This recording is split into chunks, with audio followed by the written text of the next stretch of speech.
அப்படிங்கிறாரு, இப்படிங்கிறாரு. அத வந்து நம்ம யூடியூபர்ஸ் நம்ம மக்கள் வந்து கொண்டு போய் ஃபாலோவர்ஸ் இருக்கா, இவ்வளவு வந்து யூடியூபர்ஸ்ல இவ்வளவு ஃபாலோவர்ஸ் இருக்காங்களா, இவங்க ட்ரெண்டிங்னா தூக்கி கொண்டு வந்து சினிமா வைக்கிறாங்க இருக்கு. இன்னமும் நான் வீடு தேடிக்கிட்டு தான் இருக்கிறேன். கண்டிப்பா ரொம்ப பிடிக்கும். நான் சினிமாவை ரொம்ப மதிக்கிறேன். சினிமா இருக்கிற மக்களும் மதிக்கிறேன். இன்னைக்கு இருக்கிற ஆர்டிஸ்ட் பாத்தீங்கன்னா, எனக்கு நீ வாய்ப்பு கொடுத்தா மட்டும் போதும், எனக்கு சம்பளமே வேணான்ட்டு சில பேர் வராங்க. அப்புறம் நீங்க எனக்கு வாய்ப்பு கொடுங்க, உங்களுக்கு நான் என்ன வேணாலும் செய்யறேன் அப்படின்ட்டு வராங்க. கூலிஃபிளிக்ஸ் நேயர்களுக்கு வணக்கம். இன்னைக்கு நம்ம கூட யார் இருக்கா அப்படின்னு பாத்தீங்கன்னா, இப்ப சமீபத்துல பயங்கர ட்ரெண்டான சின்னாலம்பட்டி சுகி அவர்கள் கூட தான் இருக்கும். சோ அக்கா வணக்கம். வணக்கம். இப்போ வந்து முதல் கேள்வியா நான் என்ன கேட்கணும்னு நினைக்கிறேன்னா, உங்க பேரு அந்த சின்னாலம்பட்டி சுகி அப்படின்ற காரணம் என்னக்கா? அந்த பேரோட காரணம்? நான் வந்து இண்டஸ்ட்ரியில வந்து கிட்டத்தட்ட ஒரு 15 இயர்ஸ் இருக்கீங்களா? 15 வருஷமா இருக்கேன். சோ என்னோட ஒரிஜினல் நேம் வந்து சுகந்தி தான். ஆனா நிறைய பேருக்கு வந்து என்ன அடையாளம் தெரியல. என்ன நான் வந்து ஒரு லெவலுக்கு நான் கொண்டு வரணும், ஒரு பப்ளிசிட்டி வரணும், எனக்குன்னு ஒரு அடையாளத்தை நானே தேடிக்கிறணும் அப்படிங்கிறதுக்காக என்னோட சொந்த ஊர் வந்து தேனி தான். பட் நான் மேரேஜ் பண்ணி வந்தது சின்னாலப்பட்டி. ஸோ எல்லாருக்கிட்டையும் என்னோட ஊரை சொல்றதுனால சின்னாலப்பட்டி சுகி. சின்னாலப்பட்டி வந்து புடவைக்கு ஃபேமஸ். அது போக நிறைய படங்கள்ல எல்லாம் நம்ம பேர் சிவகார்த்திகேயன் கூட சின்ன ஊர் திண்டுக்கல், சின்னாலப்பட்டி பக்கம் போய் சொல்லு அப்படின்ட்டு. ஸோ என்னோட ஊரை வந்து என் பேர் எடுத்துக்கிட்டேன். இப்ப நம்ம ஊர்ல பாத்தீங்கன்னா திண்டுக்கல் லியோனி இருக்காங்க, பறவை முனியமா இருக்காங்க. ஸோ அந்த வரிசையில நானும் இருக்கணுங்கிறதுக்காக நானே சேர்த்து வச்சுக்கிட்ட பேர் தான் சின்னாலப்பட்டி சுகி. சோ வந்து இதுக்கு வந்து வேற ரீசன் வந்து நம்ம ஒரு ஃபேமஸா இருக்கலாம், இது டிஃபரெண்டான ஒரு அடமொழியா இருக்கலாமே அப்படின்ற மாதிரியான காரணமா இருக்கு.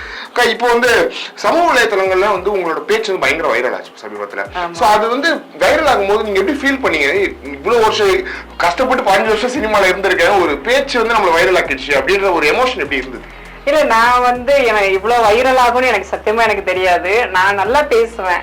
நான் வந்து பேசுறவங்க கிட்ட ஜாலியா பேசுவேன். அவங்க வந்து யூடியூப் வந்து நிறைய கொஸ்டின் கேட்டாங்க, யாருமே ஆன்சர் பண்ணல. டைரக்டர் எடுக்க வந்தாரு, சரி இருங்க நானே பேசுறேன்ட்டு சொன்னேன்.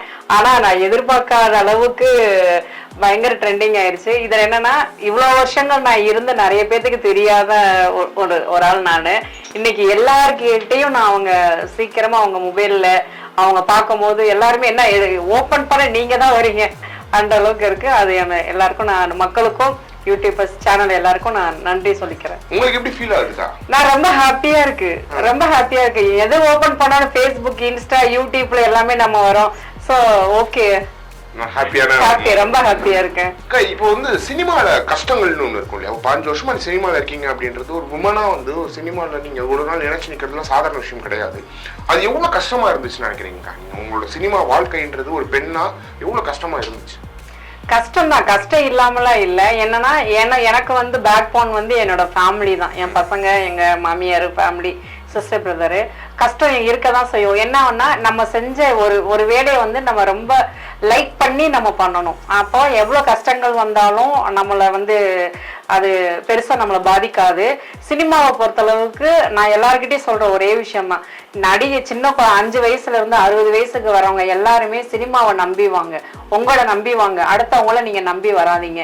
எவ்வளவு கஷ்டம் வந்தாலும், ஏன்னா உங்களுக்கு பிடிச்ச வாழ்க்கையே நீங்க கஷ்டப்பட்டாதான், என்ன கஷ்டம் வந்தாலும் பரவாயில்ல நம்ம சினிமால ஜெயிக்கணும்ன்ற ஒரு வெறி வரும். அது இல்லாம முழுக்க வந்து ஃபேமிலி சப்போர்ட் வேணும். ஃபேமிலி சப்போர்ட் இருந்தா கண்டிப்பா சினிமால ஜெயிக்கலாம் அப்படின்ற ஒரு இதுதான் நீங்க கொடுக்குற அட்வைஸா இருக்கு. ஆமா, நீங்க வந்து இவ்வளவு வருஷம் இருந்திருக்கீங்க. இந்த ஸ்பீச்சுக்கு முன்னாடி உங்க லைஃப்ல ஒரு டர்னிங் பாயிண்ட் அப்படின்னா எதை சொல்வீங்க? எந்த பாயிண்ட் வந்து இது என் லைஃப் மாத்திடுச்சு அப்படின்ற விஷயத்த எது சொல்லுவீங்க? இப்போ வரைக்கும் அப்படி எதுவுமே இல்லை.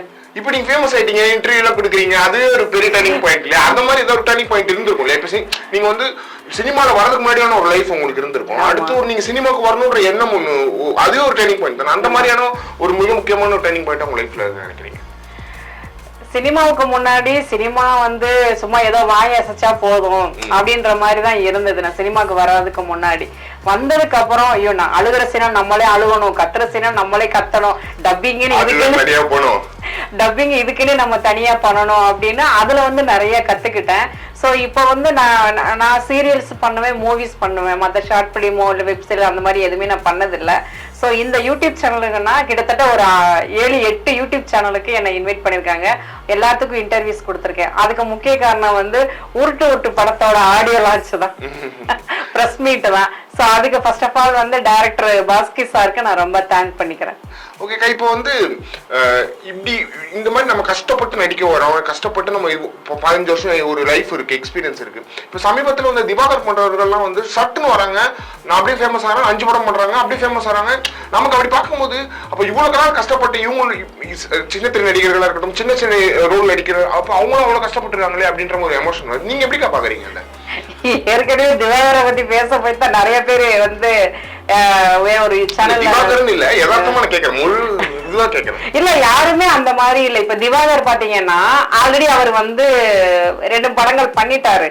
எனக்கு என்ன தாக்கம்னா, இவ்வளவு வருஷங்கள் நான் இருக்கேன், 15 வருஷமா இருக்கேன், எல்லா டைரக்டர்ஸும் நான் 3/4 நான் போய் பார்த்திருக்கேன், ஆபீஸ் போய் பார்த்திருக்கேன். 98% பாத்தீங்கன்னா எல்லாருடைய ஆபீஸ்ல என் போட்டோ இன்னும் இருக்கு.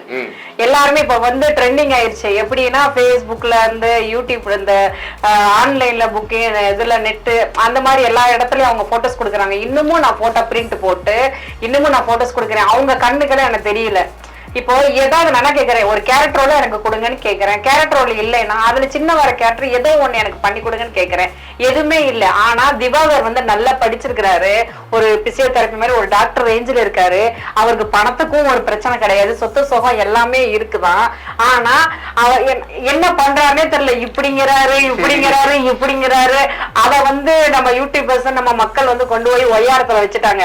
அதுதான் நானும் கேட்கிறேன். நாங்களும் நல்லா இருக்கோம், நாங்களும் மேக்கப் போடுறோம், நாங்களும் பண்றோம், ஏன் எங்களெல்லாம் உங்களுக்கு வந்து தெரியல?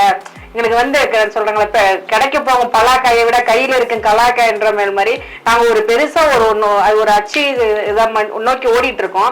எங்களுக்கு பெருசா கிடைக்காது, சின்னதா கிடைக்கலாமே. இப்ப பாத்தீங்கன்னா அதே திவாகரை அதே யூடியூப் சேனல்ல ஓரம் கட்டி வச்சுட்டாங்க.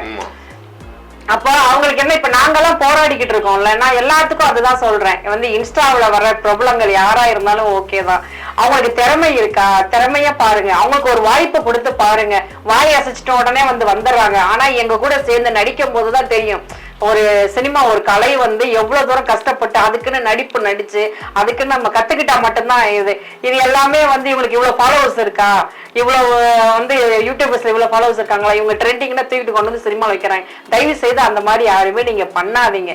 எங்களை மாதிரி நாங்க கஷ்டப்படுறோம், எங்களை மாதிரி ஜென்ஸா இருக்கட்டும், லேடிஸா இருக்கட்டும், கேர்ள்ஸ், உமன்ஸ் யாரா இருக்கட்டும், அவங்களுக்கு வந்து திறமை உள்ளவங்களுக்கு கண்டிப்பா நீங்க வாய்ப்பு கொடுங்கன்னு நான் சொல்ல வரேன். ஒரு பொண்ணா சினிமாவில் ஜெயிக்கிறது எவ்வளவு கஷ்டம்? நான் வந்து எல்லாரையும் கேட்கல, ஒரு உண்மைனா சினிமால ஒரு ஜெயிக்கிறது எவ்வளவு கஷ்டமா இருக்கு, எவ்வளவோ நிறைய தவறான விஷயங்கள்லாம் கூட நடக்குதுன்ற மாதிரி நம்ம கேள்விப்படுறோம். அப்படின்ற போது அதெல்லாம் கடந்து ஒரு பெண்ணை ஜெயிக்கிறது எவ்வளவு கடினமா இருக்குன்னு நினைக்கிறீங்க? என்னன்னா, சினிமாவில வந்து பேக்ரவுண்ட்ல ஒண்ணு director, producer, co director, manager, யாராவது ஒருத்தர் இன்ஃபுளுன்ஸ் வச்சா அவங்களுடைய ரெக்கமெண்ட் இருந்தா அவங்களுக்கு வந்து அது சீரியலா இருக்கட்டும், படமா இருக்கட்டும், டக்குன்னு ஒரு கேரக்டர் வந்துருது. ஆனா எதுவுமே இல்லைன்னா நம்ம 10 படி ஏறி 11வது படிக்கட்டுல ஒருத்தர் நம்ம ஓகே பண்ணி செலக்ட் பண்ணுவான், டப்புன்னு தலையில ஒரு போர்டு போட்டு நம்ம மறுபடியும் கீழே தான் வந்து நிக்கிறோம். சோ வந்து ரொம்ப கஷ்டம். இன்னைக்கு முன்னெல்லாம் வந்து ஐயோ சினிமாவா அப்படின்னு சொல்லிட்டு பயந்து ஓடிடுவாங்க சினிமாக்காரங்க. இன்னுமே சினிமாக்காரங்களுக்கு வீடு தர மாட்டாங்க சென்னையில. இன்னமும் இருக்கு, இன்னமும் நான் வீடு தேடிக்கிட்டு தான் இருக்கிறேன் கண்டிப்பா. ஆனா அதே சேனல் அந்த வீட்டுக்காரங்க பாத்தீங்கன்னா வந்து ஃபுல்லா டிவியை திறந்தா சினிமா தான் பாக்குறாங்க. இருக்கிற வெறியில கல்லு ஓட்டலாமான்ட்டா இருக்கே, என்ன பண்றது? அதாவது சினிமாக்காரங்க உங்களுக்கு வேணாம், படம் மட்டும் வேணும், சீரியலும் வேணாம், விளம்பரங்கள் வேணாம். அது எந்த விதத்துல நியாயம் அப்படின்னு எனக்கு ஒண்ணுமே புரியல. ஆனா கண்டிப்பா வந்து எல்லாரும் சினிமா, எனக்கு என்னன்னா, எனக்கு சினிமா வந்து எனக்கு தெய்வம். எனக்கு ஃபேமிலியை விட சினிமா தான் எனக்கு ஃபர்ஸ்ட். கலைத்தாய் தான் நான் உயிருக்குயோ, என் லைஃபை விட அதுதான். அதனாலதான் இன்ன வரைக்குமே இவ்வளவு வருஷங்கள் வந்து எனக்கு கஷ்டம். ஒருவேளை சாப்பாட்டுக்கு நான் வந்து ரொம்ப கஷ்டப்பட்டிருக்கேன், சரிங்களா? இங்க இருந்து ஒரு இடத்துக்கு நான் போனோம்னா எனக்கு கையில வந்து காசு இருக்காது, யாருக்கிட்டையும் போய் நம்ம போய் கேட்க முடியாது. அப்ப ஷேர் ஆட்டோ, இப்பதான் இந்த ஓலா கேப்ல இருக்கு, அப்ப எல்லாம் 10-15 வருஷத்துக்கு முன்னாடி எல்லாம் கிடையாது. சிறுதேவி குப்பத்துல இறங்கினா இங்க உள்ள வரணும், நடந்தே வரணும், அவ்வளவு தூரம் கஷ்டப்பட்டிருக்கேன். ஒவ்வொரு ஆபீஸ்ல வந்து பரவாயில்ல நீங்க அங்க இருந்து வந்திருக்கேன்னு எனக்கு சாப்பாடு எல்லாம் போட்டிருக்காங்க. சோ இப்ப எல்லாம் முன்னெல்லாம் ஆடிஷன் போன கன்வென்ஸ் கொடுப்பாங்க, இப்ப எல்லாம் கிடையாது. எல்லாம் 2 வீலர் 4 வீலர் இருக்கனால அதனால எனக்கு சினிமா ரொம்ப பிடிக்கும். நான் சினிமாவை ரொம்ப மதிக்கிறேன், சினிமா இருக்கிற மக்களும் மதிக்கிறேன். ஆனா ஒரு சில பேர் இருக்காங்க, சரிங்களா?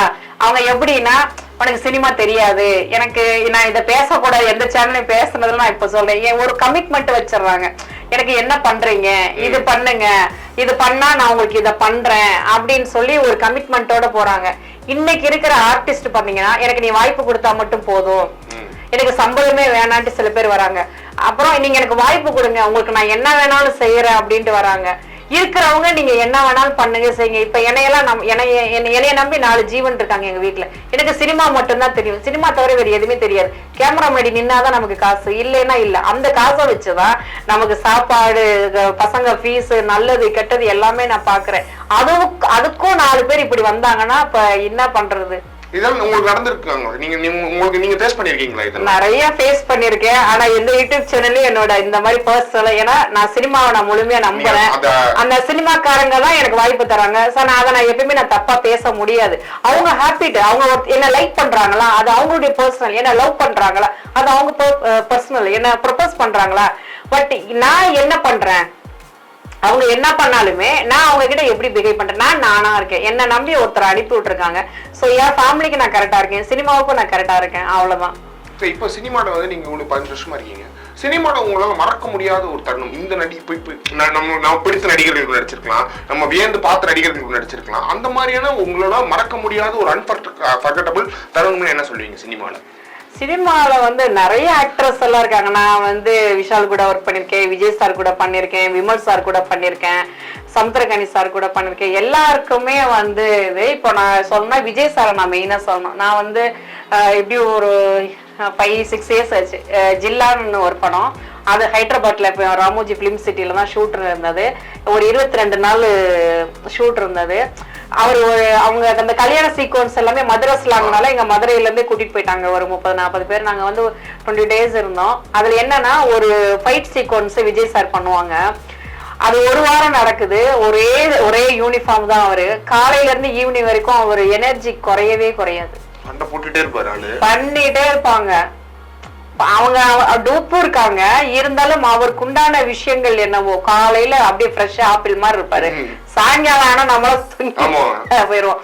ஆனா விஜய் சாரு ஈவினிங் செட்டில் ஆனாலுமே பாத்தீங்கன்னா அப்படியே இருப்பாரு. நான் நினைப்பேன், காலையில இருந்து இவ்வளவு தூரம் ஒரு மனுஷன் நம்ம வந்து இது பண்றான்னா அவனுக்கு கண்டிப்பா வந்து ஒரு டயர்னஸ் இருக்கும், ஒரு எரிச்சல் இருக்கும். என்னடா பண்ணதவே நம்ம பண்ணிட்டே இருக்கோம். Selva mustard fight master.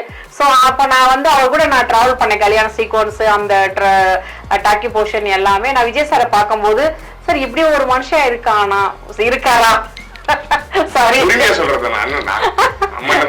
ஆமா அப்படி. ஏன்னா அவரை பார்த்து நான் பொறாமப்பட்டிருக்கேன். அவர் வந்து எந்த விஷயம்னாலுமே இறங்கி அடிப்பாரு, முட்டி போடுவாரு. சப்போஸ் ஏதாவது அடிச்சிருச்சுன்னா, அடிபட்டுருச்சா இப்போ ஓகேவா, ரெஸ்ட் எடுக்கிறீங்களா, ஒரு 5 minutes கழிச்சு பண்ணிக்கலாமா, இல்ல மாஸ்டர் இல்ல பரவாயில்லன்னா அந்த அளவுக்கு நான் விஜய் சார் பார்த்து நான் வியந்திருக்கேன்.